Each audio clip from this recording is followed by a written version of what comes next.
Well, with school out until September, it's important to keep your child or grandchild engaged in learning over the summer break. One topic for discussion, an important topic for discussion, is money. It's never too early to start teaching financial literacy. Local money expert Bryan is here with how to get that conversation started. Good morning, JB. Good morning, Cheryl. And it is a good conversation. It got me motivated because my teenager is at home for the summer, and I said, this is a great topic because I really haven't talked to her. We open up accounts for them, you do investments for them, but do they really understand what they're doing? Well, according to a survey by U.S. Bank, Cheryl, it says that they don't. It said 15% of the high schoolers and undergraduate students that they surveyed said that about 15% of them said they do understand investments, and only 40% of them said they understand basic deposit accounts.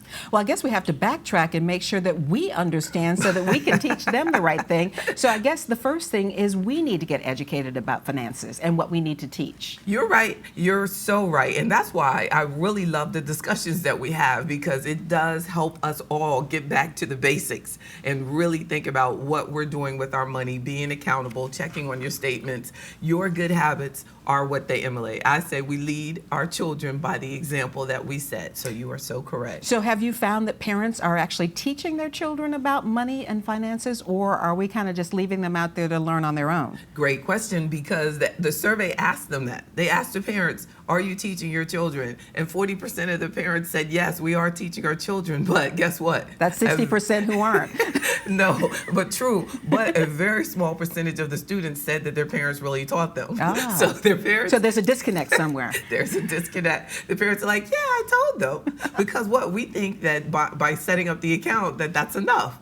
That look at the statement, that's enough, that they really understand what they're looking at, but they don't. So this has challenged me, and I challenge everyone out here to actually sit down with our child with their statement and tell them what they have. So what's the number one thing or skill that we should be teaching our young ones about money and finances? If I had to choose a first one, I would definitely say that budgeting and money management has to be addressed, because it reduces not just our financial stresses, but financial stresses for young people. I remember starting the University of Virginia with a checking account and knew nothing about what to do with it. It's like the old saying, I still have money because I have checks left. Yes. And I had a double major in the business school. And amazingly, you don't study a lot of personal finance in business school. A lot of people don't realize that. So I was one of the few people in business school taking a personal finance class, and that's when I fell in love. But it's offered through actually the college programs. So I definitely learned the love for personal finance, but I learned that in college. So the state of Virginia, really, it's a blessing, has incorporated personal finance as a required course for their high schoolers. Right, but you only get one course. One credit, one little course. You mentioned going to college, and that's one of the places where our young people are bombarded with those credit card offers. They're on campus, they've got things set up. It's like, come get a credit card, come get a credit card. That's where we meet them. And that is a key point. We must not allow our young people to enter the world without an understanding of the damage that debt can do to their life. So what I would say that has to be addressed,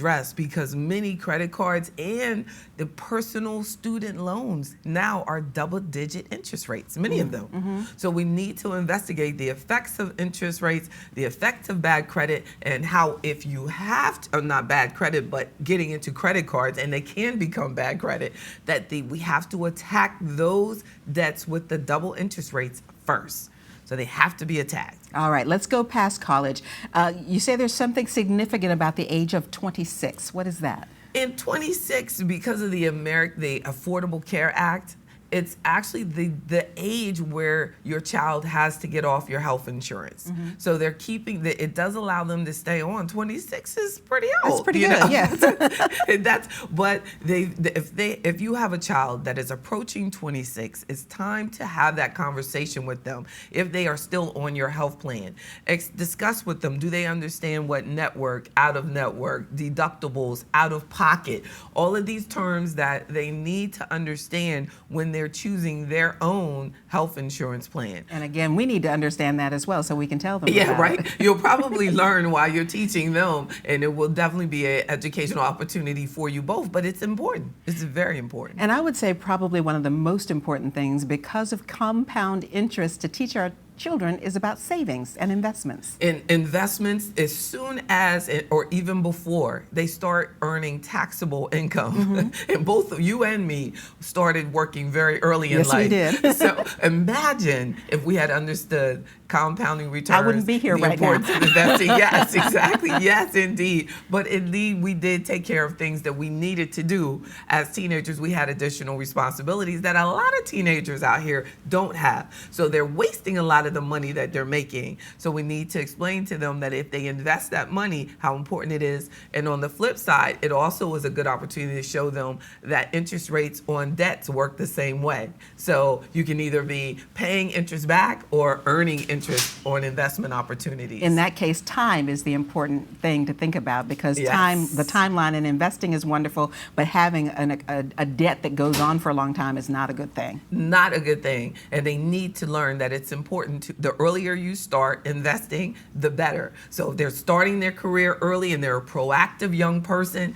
encourage them to take advantage of investment opportunities that are there for them. All right, some Yeah. great tips, and we need to start that conversation now. Yes, indeed. Thank you. Thank you, for JB. allowing it. We'll see you soon. And JB offers free money seminars every Wednesday at noon. That's today, so you'll Yes, be out indeed. today at noon. And on Yes. select Saturday mornings at 10 a.m. at her office. You do need to pre-register.